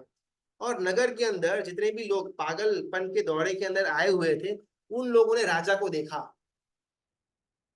और उन पागल व्यक्तियों को लगा कि भी राजा पागल हो चुका है। वो पागल प्रजा अपने आप को बुद्धिमता के अंदर मानती थी, बुद्धिमान मानती थी, और राजा को पागल मानती थी। और ये पूरी की पूरी पागल प्रजा क्राउड में राजमहल के अंदर एंट्री लेती कि राजा को बुलाओ, राजा को बुलाओ, राजा भाई पागल हो चुके हुए हैं, उनको ठीक करना पड़ेगा। सारे सिक्योरिटी गार्ड्स का भी बल वहां पर काम में नहीं होता, पूरी की पूरी प्रजा पागलों की तरह अंदर आती है और राजा और मंत्री को दोनों हाथों में ऊपर उठा करके राजमहल से बाहर लेकर के जाती है। राजा एकदम भयभीत हो गया, अरे बाप रे, क्या करना क्या करना, कुछ मालूम नहीं पड़ रहा। मंत्री के सामने देखता है, मंत्री उनको इशारा देता है, ऐसा आप भी पागल की तरह एक्टिंग करना शुरू कर दो तो ही पागलों के बीच में रह पाएंगे। और जैसे ही ये इशारा मिला, राजा ने खुद का कपड़ा फाड़ दिया और लोगों को लगा कि हाँ, ये भी अपनी तरह ही समझदार व्यक्ति लग रहा है। राजा को नीचे छोड़ दिया। राजा ने 2 4 6 8 दिनों तक पागल की एक्टिंग की और दूसरी बारिश गिरी। दूसरी बारिश का पानी सब प्रजाजन ने पिया और सारी की सारी प्रजा अभी वापस बुद्धिमान हो गई। तो बात यह आती है कि हर एक समय में शायद मैना सुंदरी की तरह हम स्ट्रिक्ट स्टेप न ले पाए। कभी कभार हमको सामने वाले की पार्टी में जाकर के बैठना भी पड़ेगा, लेकिन वहां पर बैठने के बावजूद भी हमारे अंदर क्लियर है कि भाई हम तो बुद्धिमान ही है, यहाँ पागलों के बीच में हमको रहना पड़ रहा है, इस कारण से हम ये एक्टिंग मात्र कर रहे हैं। आज का एक अंतिम तत्व जो सिद्ध पद से हमको प्राप्त करना है, रूपातीत स्वभाव से, जिनका रूप के बाहर, रूप का अति यानी कि रूप के बिना वाला स्वभाव है, वैसे सिद्ध पद की प्राप्ति मुझे करनी है। क्योंकि उस पद के अंदर, उस अरूपी तत्व के अंदर, रूपातीत के अंदर अक्षय सुख, शाश्वत सुख कहा गया हुआ है। और हम ये नवपद की ओली की आराधना भी वो ही शाश्वत सुख की प्राप्ति करने के लिए कर रहे हैं। अभी मेरा प्रश्न, हमको सुख किसके अंदर लगता है? आइंबिल करने के अंदर, या आम रस की एक कटोरी पूरी गटगटाने के अंदर हमको मजा आता है? प्यासे प्यासे पानी के बिना रात को बैठने पर हमको ज्यादा मजा आता है, या chilled Thums Up Coca Cola की बोतल रात को हम लगाते हैं उसमें ज्यादा मजा हमको, आज सुख की अनुभूति हमको होती है? गर्मी में 1 1 घंटा खड़ा खड़ा प्रतिक्रमण करने में हमको सुख लगता है, या एसी के अंदर फेसबुक बैठ करके ब्राउजिंग कर रहे हैं उसमें हमको सुख नजर में आता है? सर्ववीरती के अंदर जो अलग अलग लोच वगैरह की क्रिया, विहार की क्रिया है, उसमें हमको सुख नजर में आता है, या आराम से हम गाड़ी में, फ्लाइट्स में, ट्रेन में घूमते हैं एसी के अंदर, उसमें हमको ज्यादा सुख नजर में आता है? उपवास में सुख या रसगुल्ले खाने के अंदर सुख? मेजरली हमारा सुख यही साइड का होगा। आमरस की कटोरी हमको सामने मिले और करियादों की कटोरी सामने हो, दोनों में से सबसे ज्यादा सुख हम आम रस की कटोरी खाली करने के बाद ही मिलेगा। शायद कुछ कारण सर हमको करियादो पीना भी पड़े, सुख बिल्कुल नहीं मिलेगा, ये तो एकदम श्योर है। रात को शायद इतना गर्मी के अंदर 24 अगर पानहार हमने किया हुआ है तो रात को 9 10 11 बजे पूरा मुंह सूख जाता है, पानी पानी पानी हमको याद आता है। ये अवस्था में हमको सुख मिलता है, या रात को हमने चिल्ड आइसक्रीम का एक चम्मच खाई हुई हो उसमें हमको सुख नजर में आता है? तो बेशक हमको ठंडा पानी हो या नॉर्मल मटके का, चलो अपन को अबक्ष के अंदर नहीं जाना है, नॉर्मल मटके का ठंडा पानी पीने पर भी हमको सुख की अनुभूति होगी। तो यहाँ से एक तत्व बाहर आता है कि धर्म का जो मार्ग है ना, वो स्टार्टिंग में दुख दुख और दुख ही देने वाला है। मैना सुंदरी ने भी धर्म का मार्ग पकड़ा तो स्टार्टिंग में कुछ दिनों के लिए, कुछ हफ्तों के लिए, कुछ महीनों के लिए दुख और दुख और दुख ही सहन करना पड़ा, लेकिन अगर वो मार्ग पर हम कंटिन्यू रखते हैं तो गारंटी के साथ अवश्य में सुख मिलने ही वाला है। धर्म का मार्ग स्टार्टिंग में डिफिकल्ट लगे, स्टार्टिंग में हमको ऐसा लगे कि ये तो बहुत ज्यादा दुख देने वाला मार्ग है, लेकिन वही मार्ग हमको लॉन्गर पीरियड ऑफ टर्न में सुख देने वाला गारंटी से बनता है। उसके अगेंस्ट जो भौतिक जगत का मार्ग है, जो इंद्रियों को पोषण करने का मार्ग है, जिसमें हमको थोड़े बहुत सुख की अनुभूति होती है, वो मार्ग स्टार्टिंग में इमीडिएटली तो हमको सुख देने वाला लगता है कि हाँ भाई आम रस खाएंगे मजा आएगा, ठंडा ठंडा पानी पिएंगे मजा आएगा, एसी के अंदर टाइम पास करेंगे मोबाइल के अंदर उसमें मजा आएगा। पाप का मार्ग, अधर्म का मार्ग, संसार का मार्ग, भौतिकता का मार्ग हमेशा स्टार्टिंग में हमको लुभावना लगेगा, उसके अंदर सुख की अनुभूति हमको होगी, लेकिन लॉन्ग टर्म में वो सिर्फ दुख दुख और दुख देने वाला बनेगा। मैना सुंदरी और उसकी बहन सुर सुंदरी। सुर सुंदरी ने अधर्म का, भौतिकता का मार्ग अपनाया। तो स्टार्टिंग में बहुत मजा आया, उसको जो मनपसंद व्यक्ति था उसके साथ उसकी शादी हुई। राजा ने बहुत जबरदस्त भेंट सौगात, वो दहेज दे करके उसको ठाठ माठ से विदाई किया। पूरी प्रजा के अंदर उसकी वाहवाही हुई। तो स्टार्टिंग में तो बहुत अच्छा उसका एक घटना हुई। लेकिन जैसे थोड़ा थोड़ा समय गया आगे, वो अपने मायके तक पहुंची, तो बाहरी चोर लुटारू वगैरह थे जिन्होंने उनका सर्व धन लूट लिया। उसका जो पति था वो तो कब का ही डर के मारे भाग गया। और वो चोर डाकू ने ये सुर सुंदरी को किडनैप कर दिया और किसी के घर पर काम वाली की तरफ बेच दिया। और फिर काफी लंबे समय तक दुख दुख दुख ही चला आ रहा है। मैना सुंदरी, कोढ़िए के साथ शादी हुई, नगर के अंदर थूथू हुई, पिता की तरफ से एक तिरस्कार का भाव सहन करना पड़ा। कुछ दिनों के लिए, कुछ हफ्तों के लिए, शायद एक आधा 2 महीने के लिए होगा। लेकिन जैसे ही वो मार्ग में वो अड़ग रही, आगे बढ़ी, ऑटोमेटिकली सुख मिलता गया। पति एकदम निरोगी हो गया, सुंदर हैंडसम हो गया। मैना सुंदरी ने अपने ससुराल के पक्ष को भी तारने का काम किया, अपने मायके के अंदर के लोगों को भी तारने का काम किया। खुद तो धर्म के अंदर श्रद्धा वाली बनी, अपने दोनों पक्षों को भी धर्म के अंदर स्थिर किया। उसके ही धर्म के प्रभाव के कारण से श्रीपाल महाराजा को अलग अलग युद्ध के अंदर विजय प्राप्त होता है, संपत्ति मिलती है, नामना, नेम फेम सब कुछ मिलता है। बिकॉज महिला सुंदरी ने धर्म का मार्ग पकड़ करके रखा। तो ये बात ना एक बार दिमाग में बिठाने जैसी है। किसी भी मार्ग में इंस्टेंटली अगर हमको मजा आता हो, तो मान लेना कि शायद ये अधर्म का मार्ग है। आइसक्रीम खाएंगे ना, तो एक चम्मच रखेंगे, आहा हा आनंद। आम का रस घटाकर 2 कटोरी भी, आहा हा आनंद। आइम्बिल हम सालों से करते आ रहे हैं, अभी भी हमको उसमें सुख नजर नहीं आता। उपवास सालों से कर रहे हैं, नो सुख। प्रतिक्रमण सालों से कर रहे हैं, नो सुख। परमात्मा की पूजा सालों से कर रहे हैं, लेकिन अभी भी उतना सुख नहीं आता जितना सुख हमको मूवी देखने के टाइम आता है। बिकॉज ये धर्म का मार्ग है। हमेशा धर्म के मार्ग के अंदर स्टार्टिंग में हमको दुख दुख और दुख ही महसूस होगा, और लॉन्ग टर्म के अंदर सुख के अंदर परिवर्तित हो जाएगा। अधर्म के मार्ग के अंदर बिल्कुल उल्टा होने वाला है। हितेश भाई बोल सकते प्रणाम गुरु जी। 2 क्वेश्चंस। सबसे पहला तो जो आपने बताया कि महिला सुंदरी ने जो डिसीजन लिया, उनके पीछे उनका भारी तत्व था, सॉरी सत्व था। तो वो सत्व का पीछे का कारण क्या, क्या उनको जो छोट बालपन से ही जो धार्मिक प्ररूपना मिली या धार्मिक स्टडीज जो उनको मिली, वो सत्व का कारण था या और कुछ कारण था? फर्स्ट क्वेश्चन ये। सेकंड क्वेश्चन, हम हमेशा ही गुरु भगवान से वगैरह ऐसा सुनते हैं कि माता पिता हमारे सबसे बड़े उपकारी होते हैं, तीर्थंकर भगवान के बाद में। तो माता पिता का अभी जैसे कि मैना सुंदरी में है, तो मैना सुंदरी ने उनके पिता की जो आज्ञा थी उसकी अवहेलना करके वो आगे बढ़े। तो वो एक थोड़ा कॉन्ट्राडिक्टरी आ जाता है कि ये चीज में कैसे लेना और ये चीज में कैसे लेना। तो ये 2 क्वेश्चन। सुंदर। चलो पहला प्रश्न। तत्व का ज्ञान जब हमको अंदर में स्थिर होगा, वो हमारे अंदर सत्व प्रगटाएगा। हमारा भी जो तत्व का ज्ञान है, हमको इंफॉर्मेशन के रूप में अभी भी शायद हमने इंडिविजुअली, अगर मैं मेरी बात करूं तो भी तत्व को अभी स्थिर नहीं किया। इस कारण से सत्व प्रकट नहीं रहा।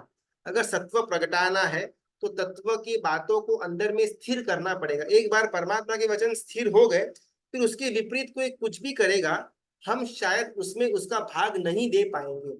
अभी हमारे अंदर वो सत्व नहीं, बिकॉज हमने तत्व को पकड़ा नहीं है। बस लूजली यहाँ वहां किधर ना किधर हमारे दिमाग में विचारों के अंदर घूम रहा है। Point number 1। पॉइंट नंबर 2, जो माता पिता जो एकदम परम उपकारी है, उनके अगेंस्ट जो जाने का स्टेप महिला सुंदरी ने लिया, उसको कैसे हम जस्टिफाई कर पाएंगे? बहुत सुंदर प्रश्न। उसके अपन 2-3 एग्जांपल्स देखते हैं। सबसे पहला, अगर मेरे पिता गटर के अंदर बैठे हुए हैं और वो गटर को स्विमिंग पूल मान दे और मुझे बोलते कि बेटा तू भी आजा, देख यहाँ पर कितना मस्त पानी है, अपन छम छम करते हैं। तो अगर मैं सज्जन व्यक्ति होऊंगा, तो मैं मेरे पिता को वहां से खींच कर बाहर निकालने का काम करूंगा। अगर मैं दुर्जन व्यक्ति होऊंगा, तो ही हाँ पिताजी आपकी आज्ञा शिरोधार्य करके मैं गटर के अंदर जाऊंगा। यहाँ पर मैना सुंदरी ने पिता का देखीती रूप से उनका तिरस्कार किया, लेकिन अंतर में भाव उनको तिराने का था। आगे जाकर के जब पिता को मालूम पड़ता है कि मेरी बेटी को धर्म के प्रभाव के कारण से इतनी सारी रिद्धि सिद्धि वगैरह प्राप्त हुई है, वही प्रजापाल राजा जो अपने आप को मैं ही खुदा मैं ही गॉड सर्वस्व मानता था, वो जैन धर्म के अंदर स्थिर होता है। तो मैना सुंदरी ने अपने पिता को गटर में से बाहर निकालने का काम किया हुआ है। चाहे पिता अगर गटर से बाहर न भी आते हो ना, उनको बाहर निकालने का अगर भाव है तो कैसे भी करके उन पर चिल्लाएंगे, डांटेंगे। शायद अगर ऐसा भी हो कि उनको गटर से बाहर निकालने के लिए एक आध थप्पड़ भी मारनी पड़े, तो भी एज अ पुत्र मैं मारूंगा, बिकॉज मैं मेरे पिता को गटर के अंदर बैठा हुआ नहीं देख सकता। Full stop. दूसरा पॉइंट, प्रजापाल राजा ने जो बात करी हुई थी ना, वो उनकी स्टेटस पर गलत थी। कैसे? वो राजा बोलते हैं कि प्रजा का वात्सल्य मैं करता हूं, मैं प्रजा का पिता समान हूं, और प्रजा के अंदर को सुख या दुख का चरण मेरे हाथ में पड़ा हुआ है, जो एक अंश तक सही है। आज अगर पीएम मोदी अगर कोई भी उल्टा सीधा कानून बना देते हैं, तो शायद हमारा जीवन दुखी जो था वो सुखी बन सकता है, फिर सुखी जीवन दुखी बन सकता है। तो थोड़ा बहुत तो भाई राजा के पास पावर है, लेकिन कभी भी अगर राजा खुद बोले कि भाई आई एम ग्रेट, मैं ऐसा मैं वैसा, तो वो गलत हो जाएगा। अगर प्रजा राजा को ऐसा माने, उसमें कोई प्रॉब्लम नहीं। एग्जाम्पल है, गुरु भगवंत जो है वो हमको श्री संघ को व्याख्यान प्रवचन इत्यादि देते हैं। तो इसके पीछे उनका एंगल ये कि श्री संघ का हमारे ऊपर ऋण है, हमको रोटी कपड़ा और मकान देने वाला ये श्री संघ है। तो इन श्री संघ को थोड़ा बहुत भी ज्ञान का दान देने के द्वारा संघ का जो मेरे ऊपर का ऋण है, वो ऋण मुझे चुकाना, आंशिक रूप में भी कम करना है, ये भावना होती। इस कारण से वो ज्ञान का दान करते हैं, प्रवचन के द्वारा लोगों को सन्मार्ग में स्थिर करने के द्वारा। उनके मन में भावना यही कि संघ का ऋण जो मैं लिया हुआ है, उसको थोड़ा तो थोड़ा मैं कम करने का प्रयत्न करूं। लेकिन अगर ये एंगल हम पकड़ ले तो आप व्याख्यान क्यों नहीं देते हो? आपका हमने तो आप पर ऋण किया हुआ है, हम तो आपके माता पिता समान है, हमारे घर की गोचरी आप वापरते हो, हमारा के पैसों के द्वारा दान से जो शाला बनी हुई है उसमें ही तो आप रहते हो, हमने आपको ये वस्त्र इत्यादि उपकरण खरीद करके दिए, और हम आपसे 1 घंटे का प्रवचन की मांगनी करते हैं, फिर भी आप मना करते हो। पॉइंट तो सही है, लेकिन ये पॉइंट जो बोल रहा है वो व्यक्ति गलत है।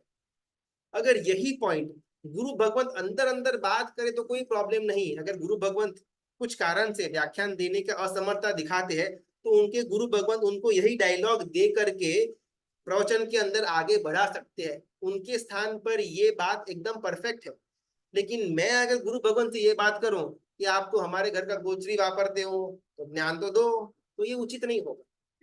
तो सिमिलरली प्रजापाल राजा ने जो बात कही कि मैं प्रजा का राजा हूं, मैं ये हूं मैं वो हूं, नहीं वो सही था, लेकिन उनके स्थान पर से जो बोला गया हुआ था वो स्थान की गरिमा पूर्वक नहीं था। अगर प्रजा ऐसा बोलती है राजा के लिए कि भी आप हमारे माई बाप हो, आप ये हो, तो उसमें कोई प्रॉब्लम नहीं है। यहाँ पर मैना सुंदरी ने उनकी बात का खंडन नहीं किया, लेकिन उन्होंने जिस पोजीशन में रहने के बाद ये बात की उसका खंडन किया। तो ये दोनों एंगल्स अलग अलग थे। एक तो वो मद के अंदर गिरे हुए थे, और दूसरा उन्होंने जो बात कही वो आंशिक सत्य होने के बावजूद भी जिस स्थान से बोली गई थी वो गलत था, उसका प्रतिकार करने के रूप में उन्होंने ये बात बोली। गुरु जी, एक तो इसमें इसको आप थोड़ा एक्सटेंड करके ऐसा बता सकते हैं, जो आपने क्वेश्चन पूछा था कि आज की तारीख में अगर हमारी पुत्री हमको ऐसा बोले, तो वो चीज को कैसे समझाना? देखो, मैं ये ना एक थोड़ा ट्विस्टेड वाला प्रश्न था। हमारी पुत्री अगर ऐसा बोलती है तो उसके साथ साथ उसके अंदर मैना सुंदरी जैसे लक्षण भी तो होने चाहिए। हमारी बेटी को दो प्रतिक्रमण का ठिकाना नहीं, कहाँ पर हम कर्मग्रहण चेतन समास वगैरह की बात करने वाले हैं। तो उस समय जिस प्रकार प्रजापाल राजा ने खुला हाथ दे दिया था मैना सुंदरी को, वैसा हम नहीं दे सकते हैं, बिकॉज उसके अंदर वो परिपक्वता नहीं पड़ी हुई है। अगर उसके अंदर वो परिपक्वता नहीं है, तो खुद की मनमानी में आगे बढ़ करके खुद का और परिवार का अहित ही करने वाली है। उस समय साम दाम दंड भेद कुछ भी करके बेटी को अपने कहने के मुताबिक ही अंदर ढालना पड़ेगा। और अगर हमारी बेटी मैना सुंदरी की जैसे ही लक्षण वाली है और फिर भी वो हमारे अगेंस्ट जा रही है, तो कहना कि अपने खुद को इंट्रोस्पेक्ट करना कि मैं तो गलत स्थान पर नहीं ना। आज हमें समय फटाफट निकल गया, एक आधा प्रश्न ही बाकी है, मैसेज में फटाफट लेकर के आज को समाप्त करते हैं। हम ऐसा बहुत बार देखते हैं कि जिसके जीवन में कोई एक दोष हाईएस्ट मात्रा का हो, उसका ही करेस्पॉन्डिंग गुण भी उसी भाव में हाईएस्ट मात्रा का हो जाता है उनका। करेक्ट। इसके पीछे का रीजन क्या, जैसे हाँ बराबर, सुमन जी का विषय का वैश्या के यहाँ रहना और ब्रह्मचर्य का, अच्छा ओके। कोई भी गुण जीव ने असंख्य या अनंत भवों से थोड़ा थोड़ा थोड़ा जतन करके उसका वो पराकाष्ठा तक पहुंचाया हुआ है, चाहे गुण हो या दोष हो, दोनों का उपयोग में अंदर लेकर के आने का काम जीव ने एक भाव में ऑटोमेटिकली नहीं करता है, बहुत सारे भावों में छोटा छोटा उस गुण की साधना की और तब जाकर के वो गुण पराकाष्ठा का बना। जनरली 24 तीर्थंकर परमात्मा के अंदर जब समाधि की बात आती है तब केवल श्री पार्श्वनाथ परमात्मा का ही नाम सबसे सामने आता है। अगर आपको समाधि चाहिए, समाधि मृत्यु चाहिए, तो पोष दशमी की आराधना करो, पार्श्वनाथ परमात्मा की ज्यादा से ज्यादा भक्ति करो, क्योंकि पार्श्वनाथ परमात्मा समाधि गुण को देने वाले हैं। और ये समाधि नाम का गुण सिर्फ पार्श्वनाथ परमात्मा को उनको तीर्थंकर के भाव में नहीं था, सबसे पहला जो उनका भाव हुआ था जिसके अंदर मेरे ख्याल से मरुभूति कुछ नाम होता है उनके बड़े भाई का, कमठ या मरुभूति कुछ तो नाम होता है, उनके साथ जब झगड़ा हुआ था अपनी पत्नी को लेकर के, तब उस समय भी उन्होंने आंशिक मात्रा में समाधि रखने का प्रयत्न किया हुआ था। जो सेकेंड भाव में हाथी के भाव के अंदर और ज्यादा उसकी हाइट बढ़ती है, थर्ड में बढ़ती है, फोर्थ में ऐसे बढ़ते बढ़ते बढ़ते बढ़ते 10वें भाव के अंदर अशांत परमात्मा का जीव समाधि के शिखर स्थान पर पहुंच जाता है। अभी ऐसा भी हो सकता है कि किसी किसी भाव में वो गुण को विकस्वर करने का प्रयत्न किया हुआ हो, किसी किसी भाव के अंदर उसके ही दोष को विकस्वर करने का प्रयत्न किया हुआ हो। बिकॉज कोई भी गति के अंदर स्टार्टिंग में जो मति मिलेगी वो गति के अनुरूप की ही मति मिलेगी। चाहे कितना भी हमने यहाँ से जीव हिंसा अहिंसा वगैरह का जैना का पालने किया हुआ हो, लेकिन अगर हम अगले भाव के अंदर बिल्ली का भाव मिलेगा तो चूहे को देख करके हम ऑटोमेटिकली तराप मारने जाएंगे। उस समय सब जीव हिंसा अहिंसा जैना सब बाद में, अभी जो गति मिली हुई है गति के अनुरूप की बुद्धि हमारे अंदर प्रकट लेगी, गति के अनुरूप मति वो पहले आएगी। तो कुछ कुछ भवों के अंदर ऐसे हिंसा के दोष वाले वाले सिचुएशन के अंदर शायद दोष का सेवन ज्यादा कर दिया हुआ हो, तो वो जीव ने वो दोष का भी एक धीमे धीमे धीमे करके बिल्डअप कर किया होगा जो पराकाष्ठा तक पहुंचा। लेकिन एक फाइनल भाव के अंदर जब गुण भी पराकाष्ठा वाला था, दोष भी पराकाष्ठा वाला था, दोनों ऑपोजिट में आते हैं और एक शुभ तत्व के कारण से गुण उसका जय होता है और दोष वो पराजय प्राप्त करता है। आचार्य पद है, हम ना कल काम करेंगे आचार्य पद और उपाध्याय पद दोनों को साथ में देखने का प्रयत्न करेंगे ताकि हमारे ये जो ऑल्टरनेट डेज वाला इश्यू है वो सॉल्व हो जाए। आज समय बहुत ज्यादा हो गया तो आज हम यहाँ पर विराम देते हैं। कल आचार्य पद उनके अलग अलग गुण और साथ में उपाध्याय पद और उनके अलग अलग गुणों के बारे में स्वाध्याय करने का प्रयत्न करेंगे। मित्रा की आज्ञा विरुद्ध कुछ भी बोला हुआ हो तो मिच्छामि दुक्कडम, सबका बहुत बहुत धन्यवाद, अनुमोदना। कल 9:15 बजे आचार्य और उपाध्याय पद को लेकर के हम आगे बढ़ने का प्रयत्न करेंगे।